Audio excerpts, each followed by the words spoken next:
जय श्री कृष्ण। आज मैं एक मदर के रूप में एक कहानी सुनाना चाहती हूँ जो बहुत ही फेमस हुई है और उनका नाम है मदर टेरेसा।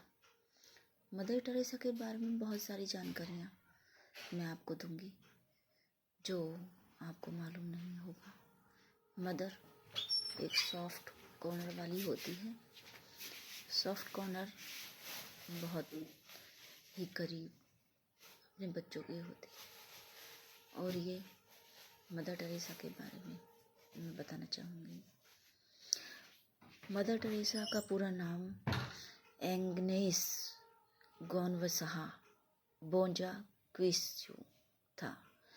9 वर्ष की उम्र में पिता का देहांत हो गया और उनको परिवार चलाने के लिए उन्होंने एक व्यापार शुरू किया और एंगेस को साहस के कार्य करने की प्रेरणा मिली और माँ ने अपना व्यापार शुरू किया और इस प्रेरणा के मिलते ही वो सिर्फ उस समय 12 वर्ष की थी और 12 वर्ष की उम्र में उन्होंने नन बनने का सोचा। 18 वर्ष की उम्र में नन बनने की ट्रेनिंग लेने के लिए वो आयरलैंड गईं और कोलकाता में आई। सेंट मैरीज की प्रधानाचार्य बन गई।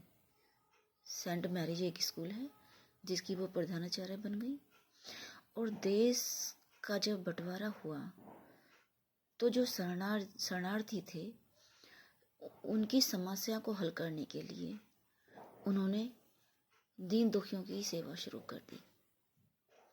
उनकी सेवा करनी शुरू कर दी और उन्होंने फिर क्या किया, उन्होंने प्रधानाचार्य का पद छोड़ दिया। दीन दुखियों की सेवा करने के लिए उन्होंने अपने इतने अच्छे पद को छोड़ दिया। क्यों छोड़ दिया कि नीली किनारी साड़ी वाली वेश में वो एक सेवा भावी नर्स बन गई और नर्स बनने के बाद में जो उन्होंने काम किया है, कॉन्वेंट स्कूल छोड़ने के बाद नर्स की ट्रेनिंग ली उन्होंने कोलकाता में अपने कार्य क्षेत्र में अपने कार्य को बढ़ावा दिया और एक स्कूल की शुरुआत में अपना कार्य शुरू किया। गरीबों को खाना खिलाया। भटके हुए बालकों को सुधारने के लिए उन्होंने प्रतिभा सेन विद्यालय को स्थापित किया। वे शहर के असहाय व्यक्ति को साथ लेकर उसकी सेवा करती थी और सेवा करने के बाद उन्होंने क्या किया कि सारा विश्व ही मेरा घर है। क्या कहा कि सारा विश्व ही मेरा घर है। ऐसा मदर टेरेसा ने क्यों कहा उन्होंने कि दीन दुखी अनाथ पीड़ित रोगी असहाय व्यक्ति सब अपने हैं, उनकी सहायता करनी है और सब जगह ऐसे व्यक्ति मौजूद हैं और इसीलिए उन्होंने कहा कि मेरा सारा विश्व मेरा अपना घर है।